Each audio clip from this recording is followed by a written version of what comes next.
Well, let's go through the major drivers for this rising higher on the inflationary front that we've seen. Of course, one has to assume it's that sharp increase in food price inflation that sits amongst it. Yeah, of course, inflation has risen to 28.3%, reaching a 10-year record high. The main reason is the food inflation. The non-food inflation, which has risen, is now 28.8%, which is like a 3.7 percentage points up from August 25.1. And of course, food inflation has also shot up by almost 27.7%. I must say the main reason for this is cost-push inflation. Due to the change of regime, there have been several policy reversals. We have seen the introduction of the automatic fuel pricing mechanism, and there's also the liberalization of the foreign exchange. So there's a free fall for the kwacha, which has seen almost the kwacha depreciate by almost 40%, up from the 50% devaluation which happened on May 7th. So we must say most of the reason for the inflation is due to the cost push inflation. Of course, you touched on the liberalization of the exchange rate regime there, and that's raised the price of the US dollar by about 70% and has fueled imported inflation to a large extent. Analysts have predicted that the country's inflation, therefore, will continue to soar moving forward. What kind of forecast have you plotted out?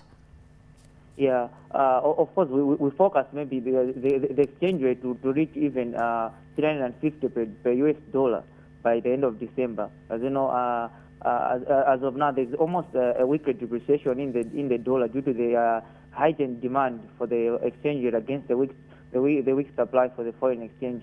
Reserves are now below are now 0.87 import on month for the import cover. And as we're approaching the festive season, we say most companies and trying to import their goods against the weak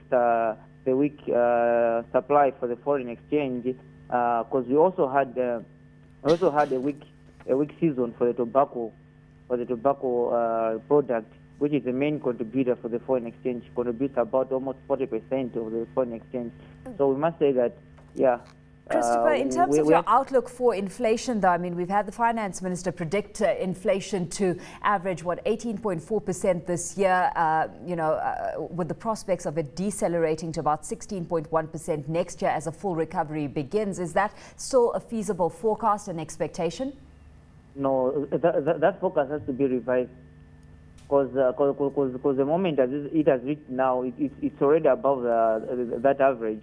Because month on month inflation has been increasing, so we are looking maybe at about 35% at the end of the year. What position does this leave the Reserve Bank of Malawi in right now in terms of tools he has available to manage or curb inflationary growth from here on out, Christopher? Because at the same time he's contending with government having revised the country's growth figure downwards to 1.6%. 6%, yeah. Yeah, of course, they say it's a policy fix for the Reserve Bank, because they twice hiked the bank rate from 13% to 16%, then to 21%. But it seems inflation is still on the rise. So with the current inflation at 28%, it's almost negative real interest rates.